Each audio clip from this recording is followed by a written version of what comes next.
Okay, good evening, everyone. Once again, you are welcome to our fourth class of UI and Figma introductory classes. So today we're going to be having our introduction to Figma as a tool, Figma as an application. So let's go ahead.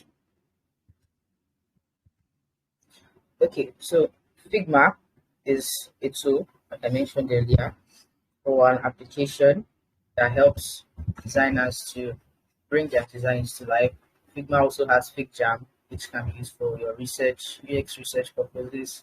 You can use it for card sorting, user flows, user personas, um, quantitative analysis, like when you want to put it out or draw it out, stuff like that. So Figma itself is what we're doing right now. So let's go ahead and we're going to be talking about the tools and the applications and how to use it. So first of all, we're going to start with this tool. So in just the way we are like this without doing anything, we are in what we call the normal selection mode. And from here, you see this button, you can click on it, you see more tools. This is the move tool, that's what we're currently on now. You use it to move objects around your canvas or your artboard or what you use to good stuff. And then we have the scale tool. We're still going to use it. While you're not seeing, normally the cursor changes, but it's not changing because we don't have any objects in selection. It's used to scale your objects either up or down, reduce it in size, or increase it in size at that particular ratio. If it's 1:1, if you increase it, it's still going to be 1:1. If you reduce it, it's still going to be 1:1. That's the scale tool.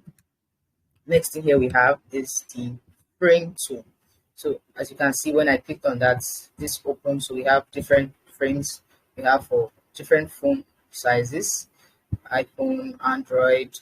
We also have for tablet sizes. We have for desktop. And Figma has become more inclusive for other types of design. So we also have frames for presentation design. For this is for the Apple Watch. If you are designing for that screen size, this is paper sizes. Like I said, Figma is more inclusive. A4, A5, tabloid. For social media designs, also Twitter, Facebook, Instagram, and even Dribble. And then we have for the Figma community. If you want to post in the Figma community, and then we also have the archive. Here. So that is for frames. Next thing we have is the section tool. We can't use it now because we don't have anything here. It's to section your designs, like put your designs together in a section. Also for the slice tool, can use it here. It's to like cut out something from a particular thing we've done already.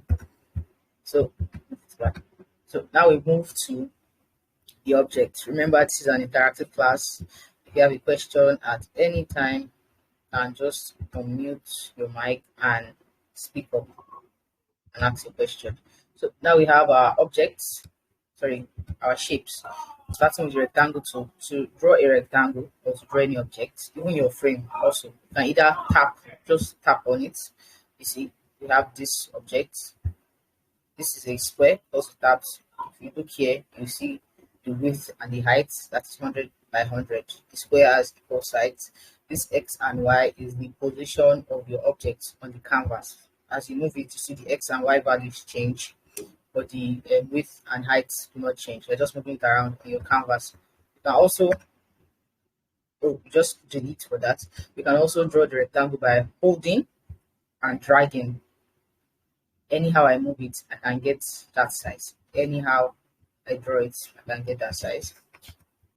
So the next we have here is the line tool. To draw lines, click and you drag to any length you want, any angle. So if I put it like this, for example, that's my line. I can change the angle here, maybe make it 0. That's a straight line. I can make it 90, for example. It's also a straight line, but it's in another angle. Stick it back. You can also increase the width of your line here. For example, I type 500. I make it longer.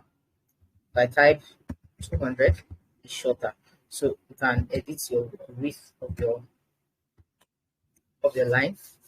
Also, you can make your line or stroke, as is written here, you can make it thicker if you want. You can also change the endpoints. Okay, there's still an arrow, the shape I'll show. So you can change the endpoints if you want. Square, round. It's always default on square. When it's none, it's always default on square. And okay, I will show us more of this when we draw shapes. You can make this a dotted line like this. Let me zoom in.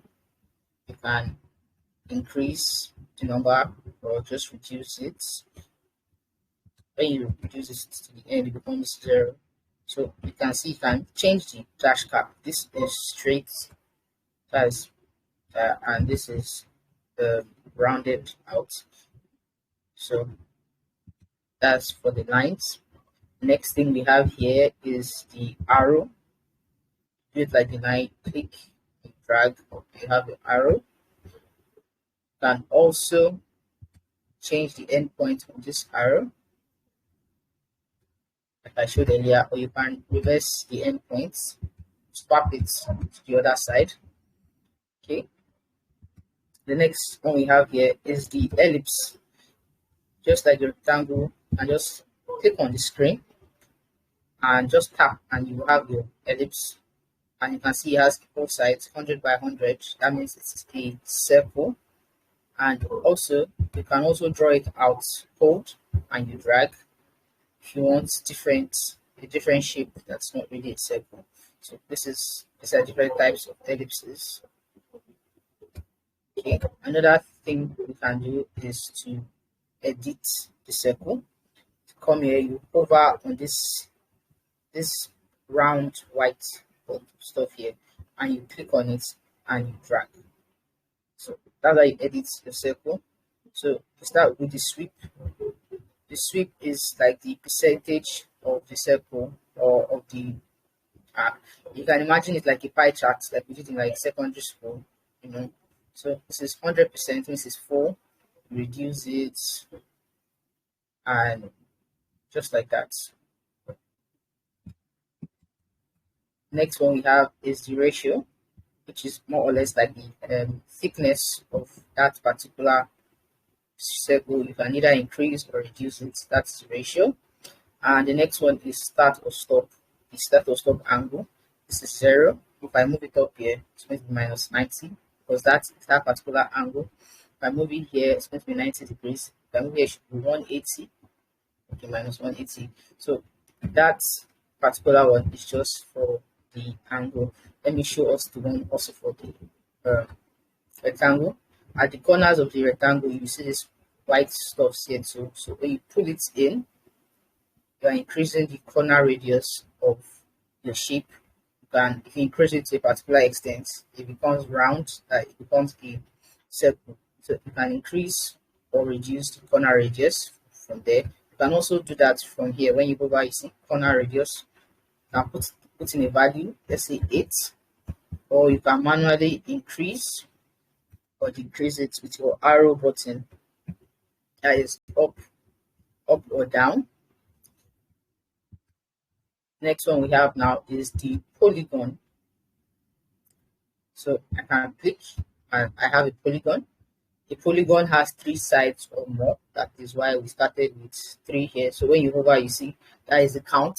That means the number of sides on the polygon. You can increase it. We have 4, 5, 6, 7, 8, as many sides as you want for your polygon. You can also come here and increase or reduce the corner radius. You can also change the count. That's the number of sides here. Sorry, yes, okay. You can change the number of sides if you want from that side. That is for polygon. And the next one we have is star. So this star has 1, 2, 3, 4, 5 points, but we can increase the number of points of the star if we want to. Come here, increase the count, that's the number of points the stars have, or can even increase the ratio, how like chunky or how skinny, thick of them you want your star to be. And you can do that manually from here also.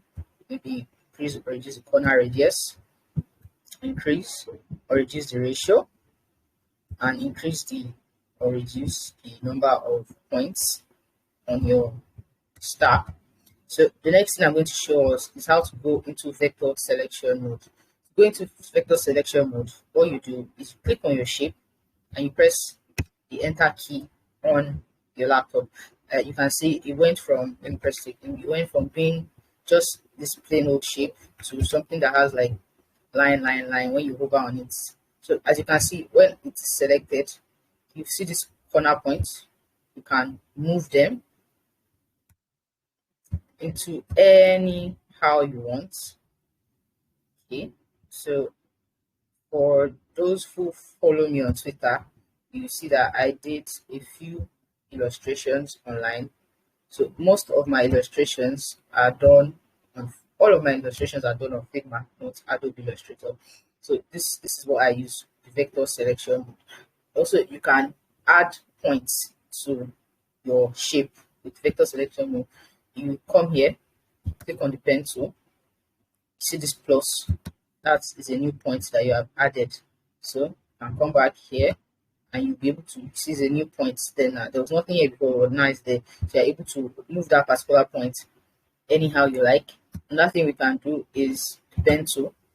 When you click on the pen tool in vector selection mode, if you come here and you move it, you can bend it just a little bit or anyhow you want.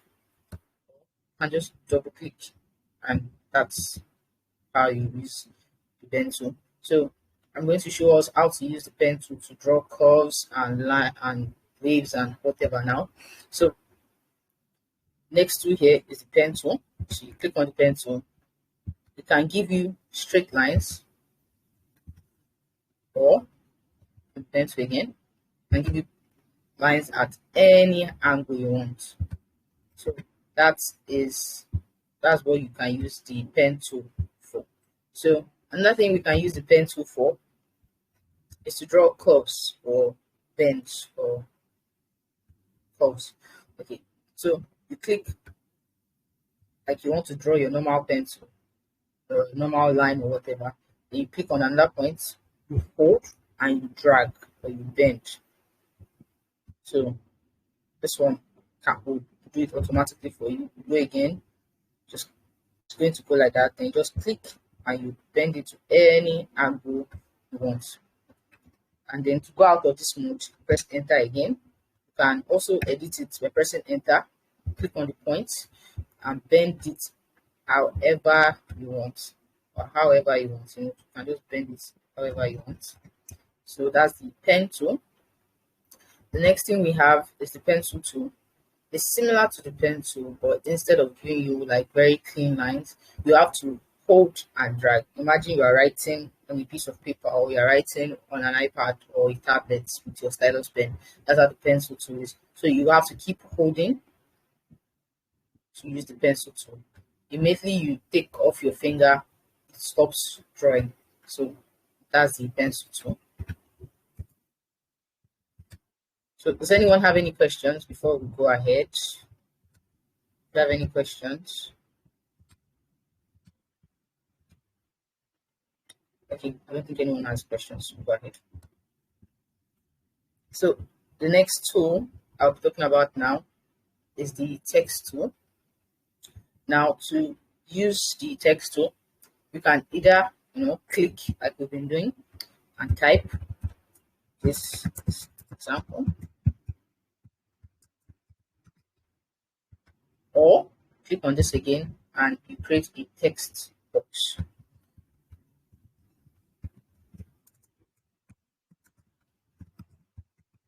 Okay, so that is how to use your text tool. You can either click create a text box. So now I'm going to show us how to edit text. In our previous classes, we've already spoken extensively about typography. So now we're going to be seeing the practical aspect and how it applies. So this area, this part of the right part of the interface, is where we use to edit our text. So here, first of all, we can edit the typeface. You can just click on it. It's going to give you a different typeface. Just click on it, or you can look, or you can search for a particular typeface that you're looking for. For example, maybe you want to use Montserrat, so you can just type Montserrat there, and it comes up, and that is how you can choose a different type of typeface. Another thing you can do here is to edit or to change the font weight or the font type. So here we have it on regular. You can also have it on thin, back on regular, semi bold, extra bold, or even black. You can also change the type to italics, bold italics and stuff like that. Change back to regular. I hope the next Figma update will be able to preview text changes or font weight changes and even font types, because their new update already allows us to preview a few things. So the next thing you can change here is the font size. So you come here where this number is written. If you go by show font size, okay, there you can also either change it manually by using your arrow keys, or you can click on it and type, probably if you want to use 16. So you can do that. Okay, next thing I'm going to talk about is line spacing and letter spacing. Remember, I spoke about this during I think our second class on readability and legibility. So I want to get some dummy text, some lorem ipsum text, where ipsum is dummy text that we can just use to fill spaces before we put in the real text. So I just want to get some text online. Just use that to fill. Okay, let me make it like this. I'm going to make my example. So let's talk about line spacing. So if you remember our previous class, I'll keep referring to it. Line spacing is the space or the distance in between each line. Like for example, from here, between here and here, that's the space between the line. And I remember saying that the best practice is usually between 120% and 150%, or if that's for percentage, if you are using px, that's 1.2 px to 1.5 px. Figma usually uses percentages and pixels and even point values sometimes to show like distances and stuff like that. So if you notice, our line spacing or our line height here is on auto. If I click on it and I change it to about 150%, see it's increased. If I make it about 100%, it reduced, and it's even too tight. Like I said, the tighter it is, or the less the line spacing, the more difficult it is for your reader to be able to understand. So I'm making it tighter. You can see the difference. It's reducing the readability of this particular block of text. I'm going to increase it all the way to, let's just click at 120. Okay, so the next thing we have here is what we're talking about is letter spacing. I mentioned letter spacing when I was talking about kerning and tracking. So that's the space between each letter. So we can reduce it. I want to show, so you can see how tight it is looking. It's becoming more difficult to read the more I reduce it. And then I can increase it back to 0. That was the original. And it's more readable, and I can even increase it more. Now, the more I increase it, the more spaced out these letters are, and the more difficult it is to be able to even read it, because it's not, we mentioned proximity. Proximity allows you to understand a particular but the the words, the letters, sorry, become very close together. That makes them a word. So the closer the letters are together makes the word. So that is for letter spacing. So the next thing to talk about is paragraph indentation, or paragraph spacing. Sorry, I'm going to make some indentations for us to understand.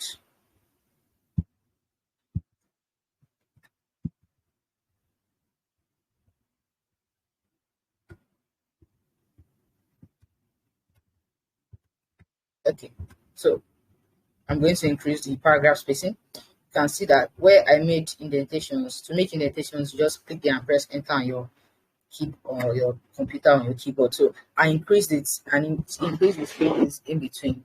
Increase the spaces in between to show that, oh, okay, this is a paragraph. So that's for paragraph spacing. Let's take it where it was before. Next thing I'm going to talk about is auto height, auto width, and fixed size. So this example text here is an example of auto width.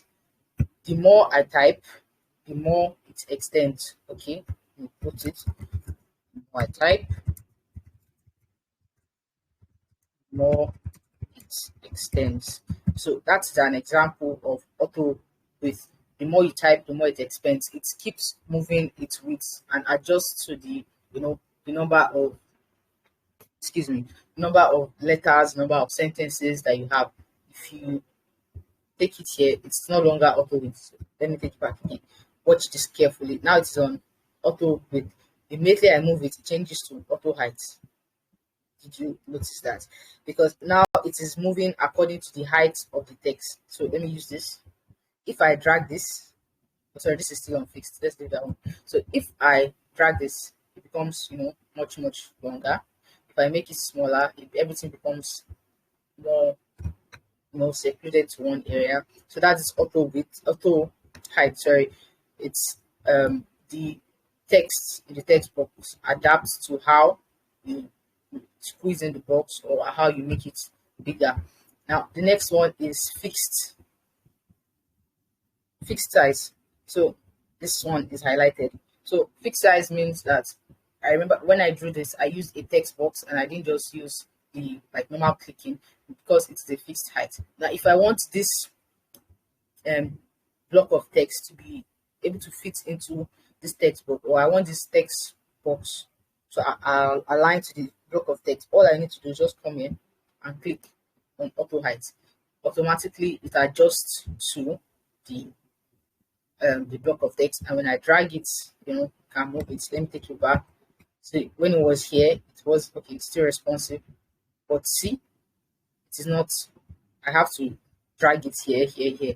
No, once I put on auto height, I can make it and move it anyhow I want. So the next thing we have here is our alignment. Remember, we talked about left alignment, right alignment, center alignment, grid alignment, justified.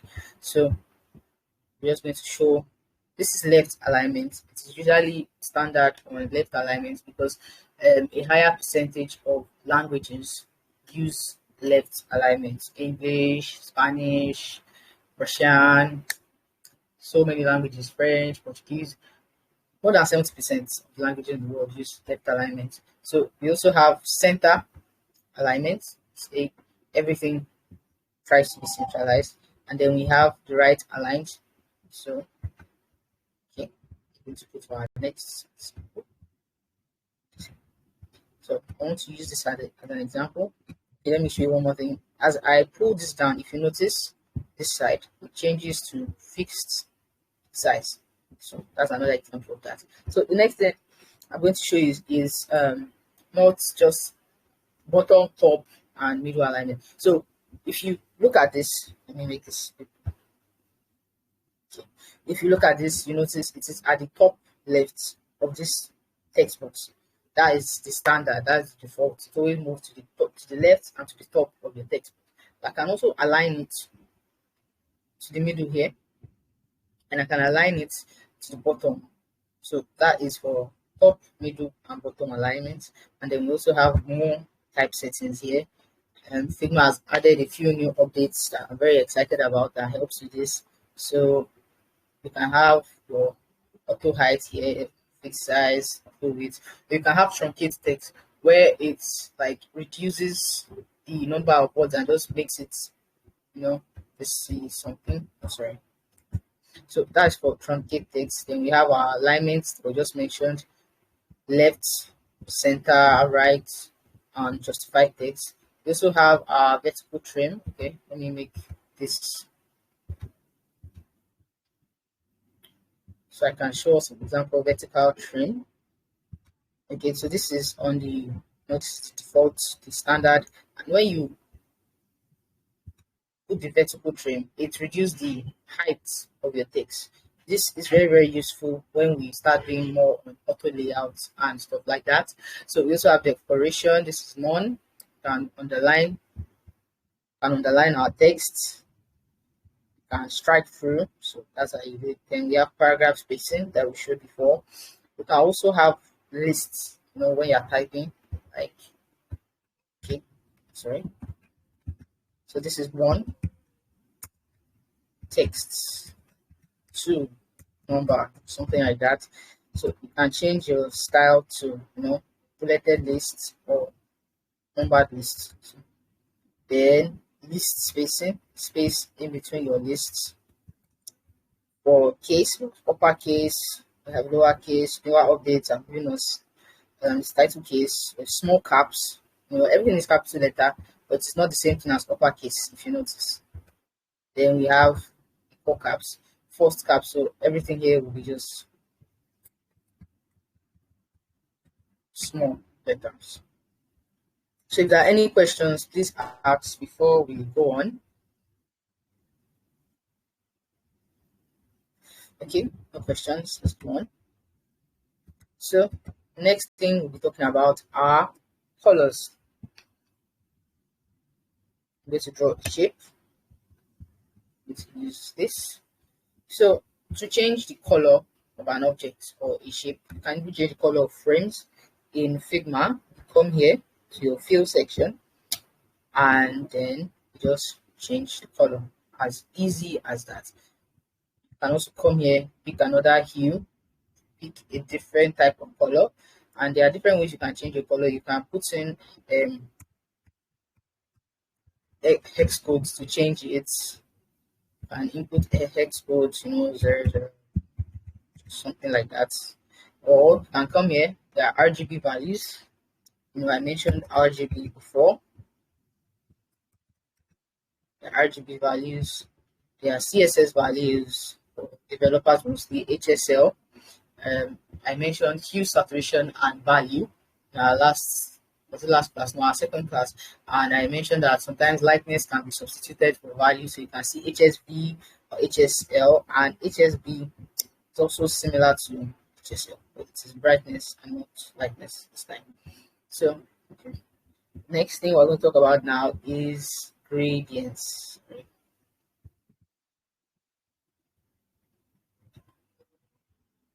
Okay, so first thing I'm going to talk about now is linear gradients.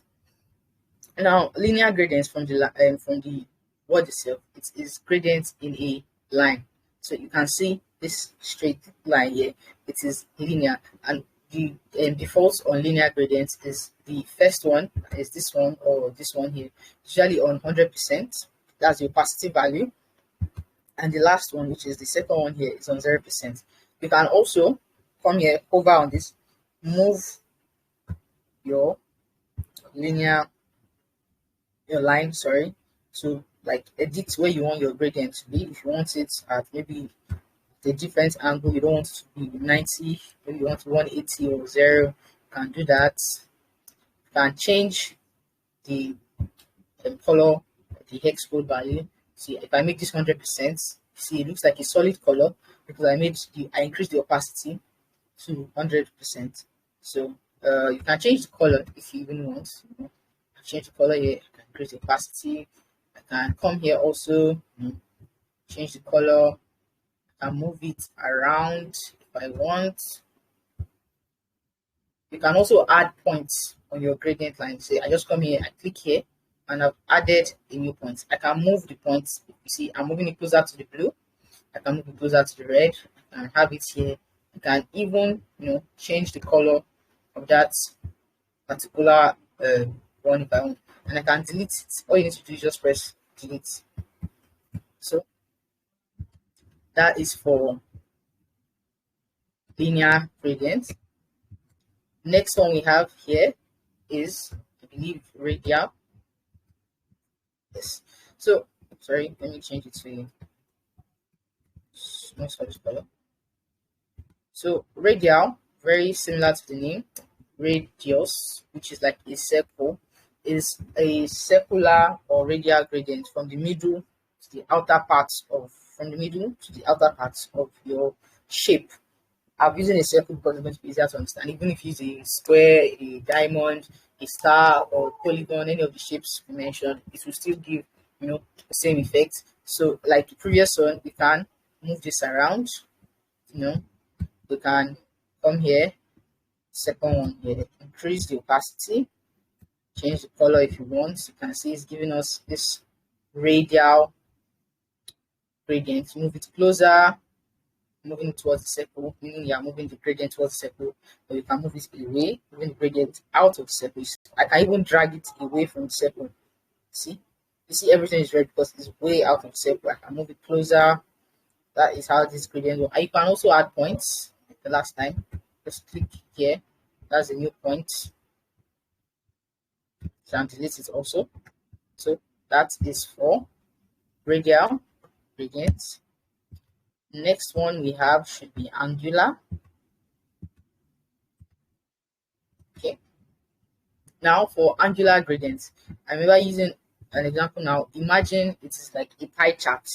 You can move it at different angles of, you see, it started from here because that's like your 0 or 360 for our mathematics from secondary school and stuff like that. So you can move this around. Let me give it a different color. It's back. Give this different color and increase the opacity. So I can move this around. You see. So that is for angular. You move it. This is at an angle to like the original. See, at an angle to this particular stuff. So this is like your anchor point for the angular gradient. So you can move it. You can see that both sides are rotating on that particular, anchor point because they are at an angle. They are both at an angle to that one. So move on. Moving on. Next type we have is diamond. Let me make it a solid color. Yes. Diamond. So for diamond, almost like, remember what we said about radial, it is in this diamond shape. Your gradient is in that diamond shape. So let me change this up. Let me just give this a different color. And the other one also. And increase the opacity so you can see it. So it's similar to the radial, because the closer you move to the center, the more the color on the outside will be. You can also move this around if you want. Take it as far out as you want, just like this, anyhow you want. Okay, so moving on. Okay, the next one we have here is image. When you click on image, you are able to select images from your computer, from your PC, from whatever you're using. And as you can see here, there are different like resolutions kind of.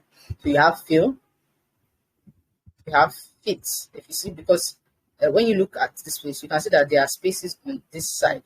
So it means it doesn't completely fill out the shape that you are trying to give. So that's why there are lines on this side, because it's on fit. If I change it back to fill, that's how it is. Now the next one here we have to crop, where you can crop the image, move it anyhow you want in that shape.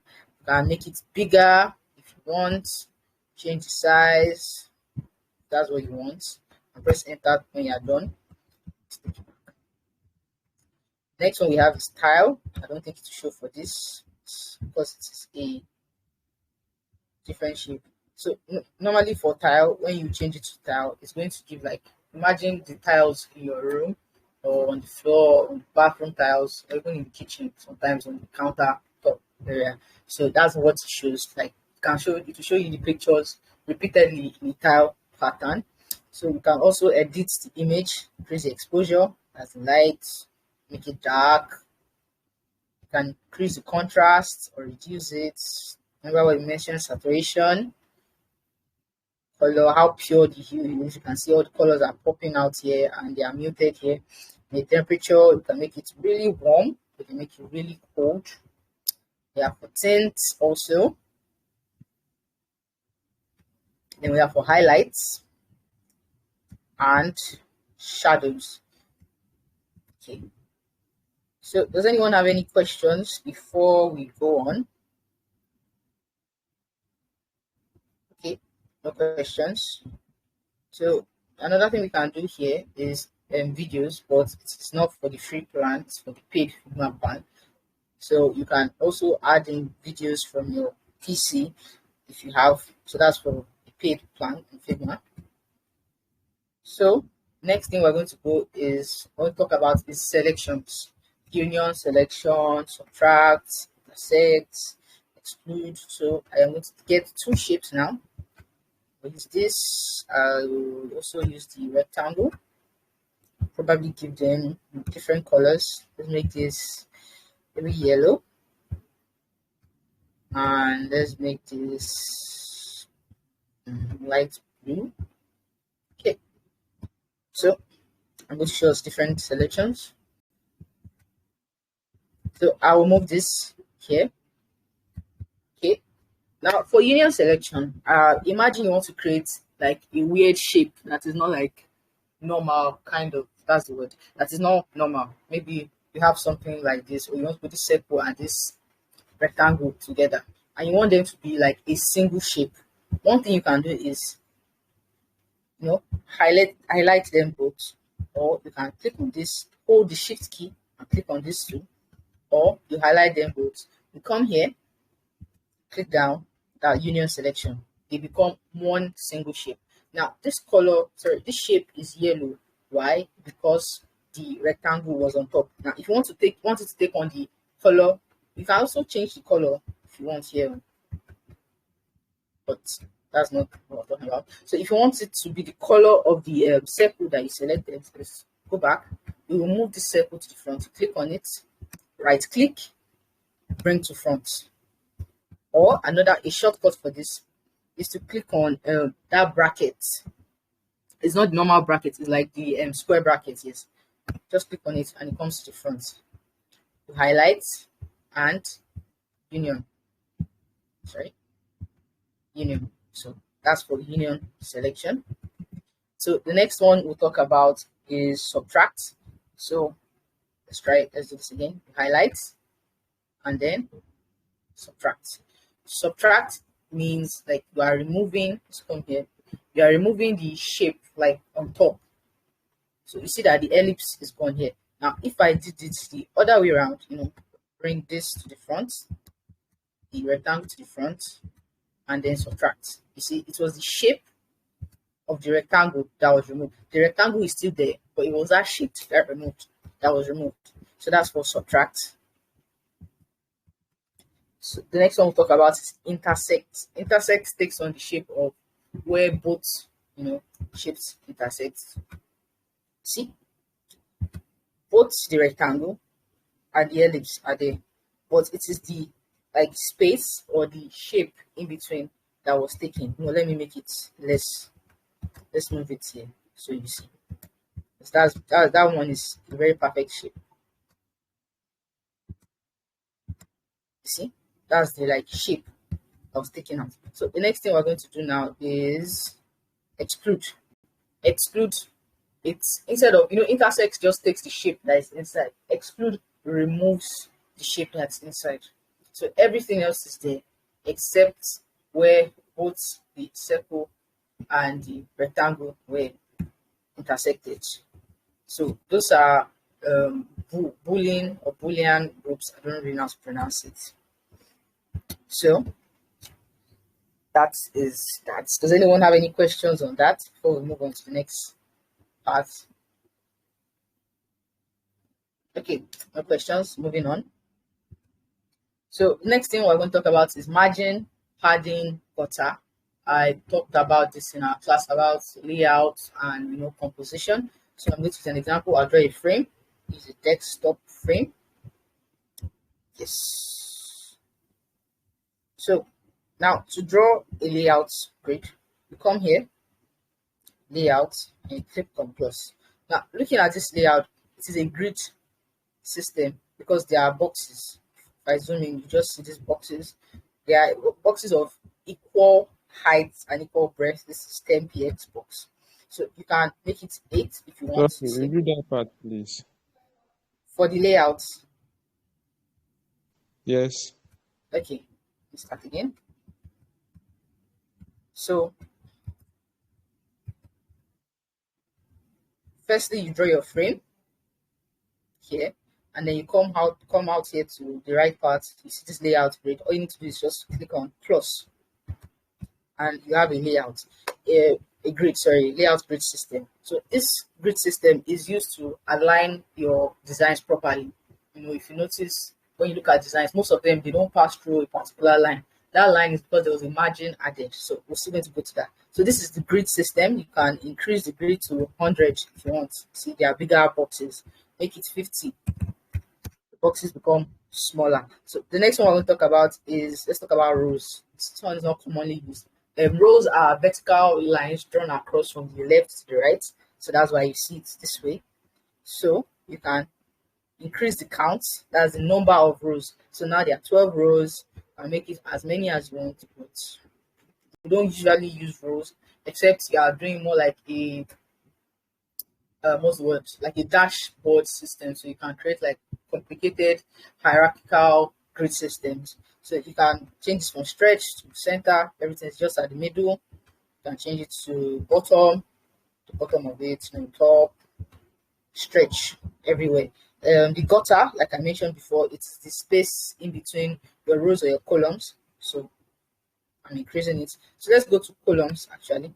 That's the most commonly used type of, let me make it better.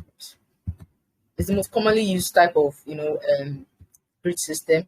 So remember I was mentioning like the column types. For desktop, we usually use 12 columns. So I'm just going to click on 12. So this is 12 columns. Okay, no more children to select because it's only one. Okay, now it is on stretch.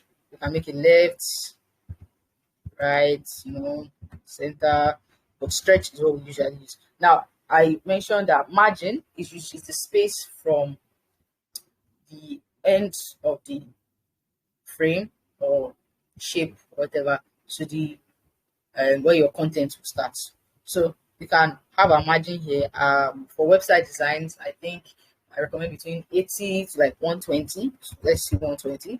So this is your margin. Let me use a rectangle to show the distance between the end to here. That is the margin. That is your margin there. So let me show us the next one.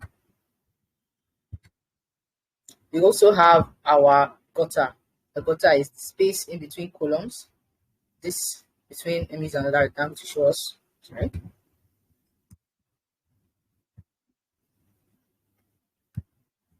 Distance from here to here, that is your gutter. And also you can increase or reduce the gutter size. If you're using an 8-point system, meaning you're using values of 8, you can make it like 24, 16, anyhow you want. So okay, let me just use a mobile frame also. Let's try something else. Let's use this. So we can also create a grid system here. Let's turn it to column also. Now for mobile, the acceptable or the recommended number of columns is 4. the margin value usually is between 16 to 24. If it's smaller than 16, it comes too tight. Let's make it something like 8. See, it's too tight. Imagine you're trying to do something on your phone and everything is just too close to the edge. You won't be able to like interact with your interface properly. And the it's between 16 to 24. If we make it something like 32, you see it's becoming kind of too big. You'll be like, if we use this kind of app now, I'd be like, why are they wasting all this space on the side? So that is for mobile. Also for gutter size, you can increase or reduce. I usually use between 16 and 20.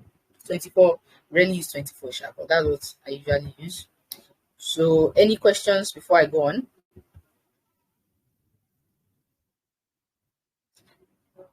Okay, no questions. Moving on. So next thing we're going to talk about is stroke. Remember when I mentioned this line and you saw the like stroke value or stroke count, stroke number. So we're going to draw, let's use the shape, the rectangle. Oh no, we're using rectangles too much. Sorry. Let's use a polygon. Okay, a stroke is the line at the edge or around a particular shape. So if I add a stroke here, you can see a line was made, stroke was made at the edges or the outside points of the shape. You can change it from inside to the center and to the outside. I'm going to show the difference. Okay, if it's on the inside and you increase the stroke thickness, you see that it's going to move in because you set it to be inside. See, it's moving in when I'm increasing the thickness. So if I set it to outside, it's going to be moving out. It doesn't really disturb the size of the shape. Now if I put it on center, it's going to move both in and out. So those are the different orientations of the stroke. Another thing you can do is edit the, like I mentioned before, we can use dash, increase or decrease. We also have the joints. So it can be a bevel joint, which is a square, a meter, sorry. So square. Then we have the bevel joint. That's why it becomes like this. Or we have the round, makes it rounded. Okay. Sorry.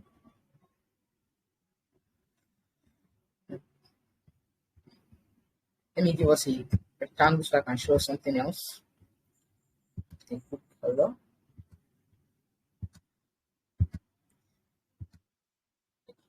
So another thing you can do is to edit, where you want the stroke to be. That's one of Figma's newer updates. So you come here, strokes per side. You can make it just to be at the top. Oh, I want only my stroke at the top. I don't want it any other place. Bottom. You can make it left or right, or you can customize where you want it to be. So now, if I say, oh, I just want it on the left and the right, you can make it on the left and the right. But no, I don't want it on the left and the right again. I want it just at the top and at the bottom. Another thing you can do is you can like give specific stroke sizes or stroke thickness for each side. You say, oh, I want this side extra thick. I want this side, extra thick. So that is that for stroke. Okay, I'm going to show strokes for text also. Okay, and just say, for example, name is Shama. This is on small caps because of our editing before. Let me make it normal. Okay, now make this a bit thicker so you can see. Okay, so now I'm going to put a stroke on it, but it just looked thicker because they are the same color. So first thing I'm going to do is change the color of this. Let's make it maybe blue. Okay, and now let's add a stroke to it. You can see. So that's a stroke. Let's see. We make this inside. Not showing because it's on the inside. I make it center. this is not good enough because it's showing like all the stuff in it. So let's make it outside. You can also make it as thick or as thin as you want. So let's make this 1, back to 1. You can even make it decimal values like 0.5 or 0.75. So that is for stroke. So any questions again before we go ahead? Okay, no questions. Moving on. So I'm going to show us talking about groups, some frames, how to copy and paste, duplicate, and auto layouts. So we will talk about effects. If we have time, we can talk about plugins, and then we'll call it a day. So let me make an example. So let's try this. We have something this. Let me make space. Okay, let's imagine this is the picture of a phone. Or should we, okay, we'll do something more practical soon. So let's call this Samsung S23 Ultra. So if you want to buy a phone for me, you can buy this one for me if you want. So let's make it a bit bigger. Remember we talked about hierarchy. If it is on medium, so here we can write specs, probably say 16 gig RAM, let me say 128. I think that's Samsung size ROM. So remember when we talk about hierarchy, the most important information or what you want your users to focus on should be bigger. So because we want them to be more focused on the name than the specs, we'll make this smaller. Let's make it maybe 16, and then we'll make it regular. So let's type another one here, and let's put the price. Maybe just say $9.99. So also on hierarchy, remember you want your users to be more focused on the price and the price and the name of your products. That's Samsung. So you can make this also medium, or if you want, you can make this semi-bold and this medium. So if you see the hierarchy, your user will first focus on Samsung S23 Ultra $9.99 before they see the specifications. Okay. So let me show you how to copy and paste first. Okay, for example, I can highlight everything here. I can press Ctrl+C and paste here. That's right click and I paste there. Another thing you can do is to duplicate. To duplicate, all you need to do is just click on Command D. It doesn't make any difference, but you see the row duplicate selection there. When you move it out, you see that it has been duplicated. If you press Command D again, it's going to duplicate, and you give you the space between this one and this one here. So see, if I press duplicate again, it's giving me equal spacing. So that's for duplicates. Another way you can duplicate is you hold the Alt key, Alt on your system. For Windows users, it's close to Windows button. For Mac users, I think okay, it's close to the space button for Mac users. So you hold the Alt key and you drag. That's how also to duplicate. So let's make one more duplicate. Okay. So now I'm going to talk about groups now. So you can highlight everything, or click on this, hold shift and click on every other one, and to group things you right click and you see group selection. So this is a group. If you look here, it became a group. Now let me go back. I can show you a shortcut for group selection. You press Control and G. For Mac users, that's Command and G. So that's the group selection. So group selection, it puts things in a group together, and then but it doesn't like constrain or restrain the elements in that group. Now, for example, I can move this here all the way out here. It's not looking right, it's not looking nice. But if you look here, all of them, they're still in a group. I can click on this and move it here. They're all still in a group. That's just disadvantage of the group. You move it and nothing much changes. So now for frame selection, you right click and see this frame selection, click on it. So everything that is in a frame, let me click content so my example will show properly. So for frame selection, you can move it around, but because I've clicked content here, let me show us again. To click content means that anything that is out of the shape or of that frame, it won't show. So that's click content. Let's take this back. But if I unclip it and I move it out, sorry, and I move it out, it's not showing, but it's out of the frame because I moved it away too much. If I click on this frame, you see it's only Samsung S23 Ultra and 999. So let's take it back. So that's one advantage of the frame. It's somehow, you know, constraints your, you know, put constraints on your elements. If I click content and I try to move it out, it's not going to show. So the next one I'm going to show you now is auto layout. I know some of us would have heard about auto layouts. So all I'm going to do now is highlight everything, and for auto layout, you hold shift and you press A. You hold shift and you press A. That is for auto layout. So for the auto layout, you can, you know, change it from vertical layout, that's from top to bottom, horizontal is from left to right. See, it's from left to right. So I'm using vertical here. You can, you know, move it from top right to align with left to bottom left to the middle center. You see everything moves. If we had more, you would have seen the alignments stuff.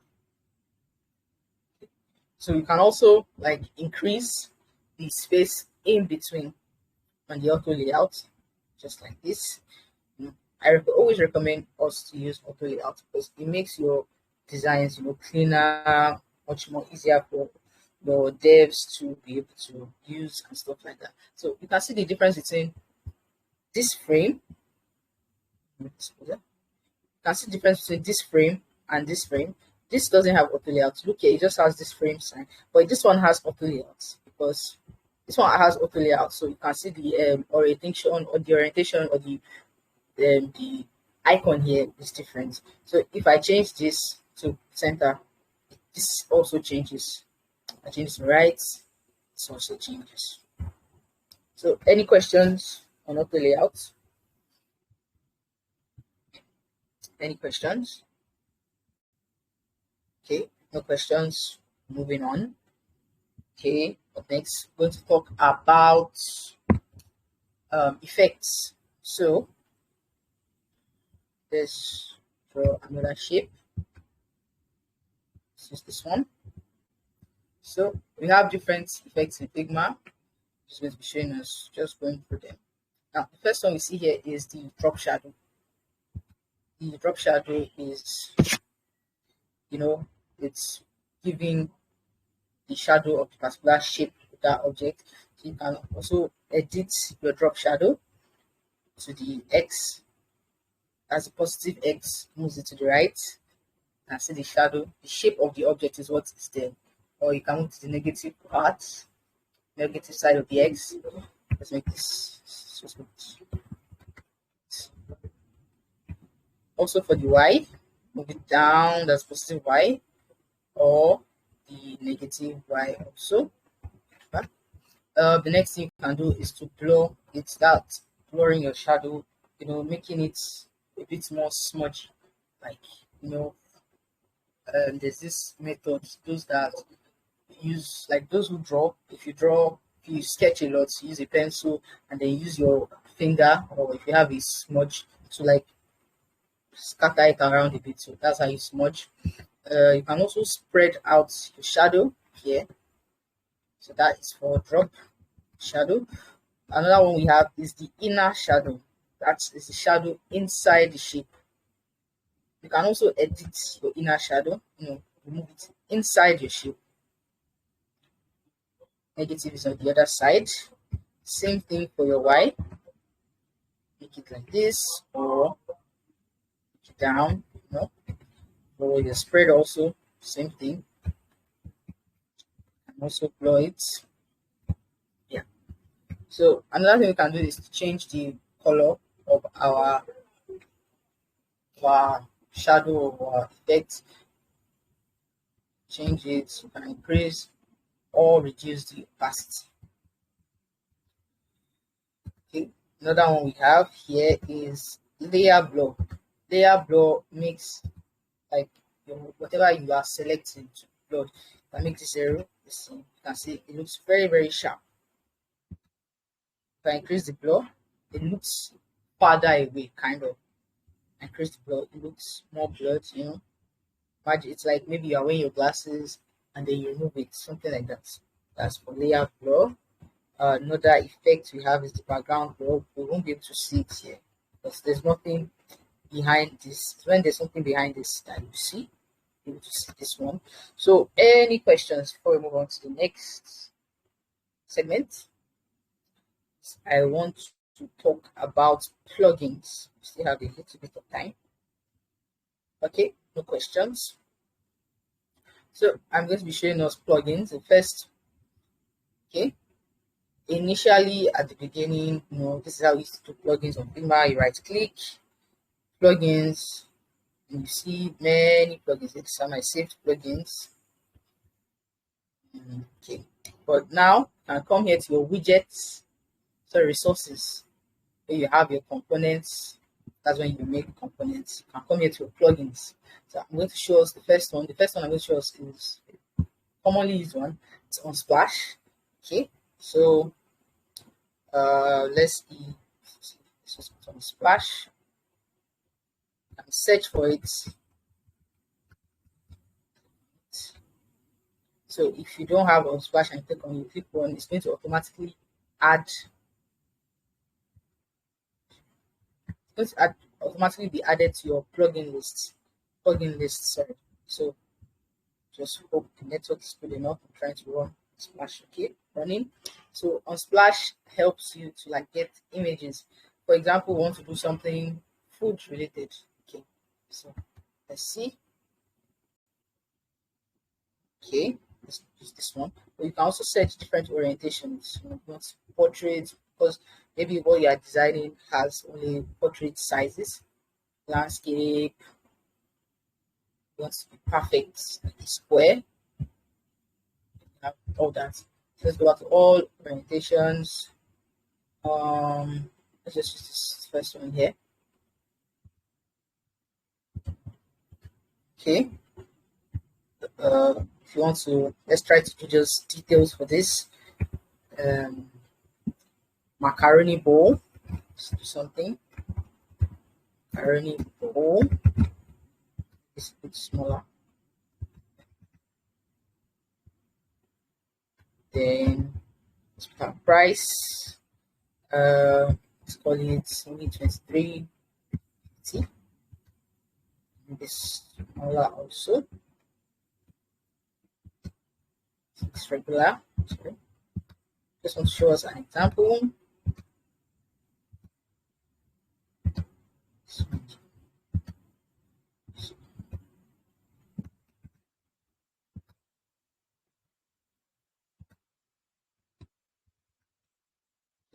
Use auto layouts. This shift and A, just size can increase. Okay, let me show us how to scale images. So you press K, you click on K, you can't do that. That's the shortcut to scale. Or you come here, click on this and scale. The shortcut is just click on K and just make this bigger. So this is one auto layout already.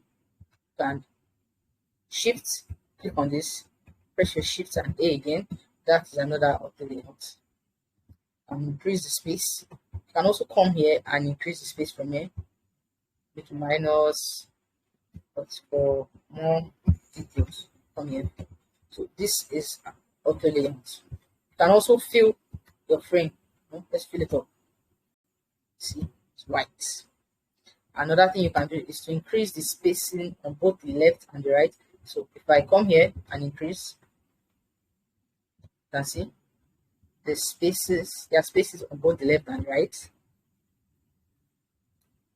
So this 20, see this one too. Space on both left and right. You can also edit if you, oh, no, I don't want both left and right. I want just left to be 10, then the right to be 20, and I want the bottom to be 10. So that's how you can, edit. So any questions? Does anyone have any questions? Okay, in the absence of questions from giving more examples, going to more practical aspects, start designing things, maybe duplicate a few designs and just have fun generally. So thank you all for coming to this class. See you. I have a question. Please, how do you deploy this as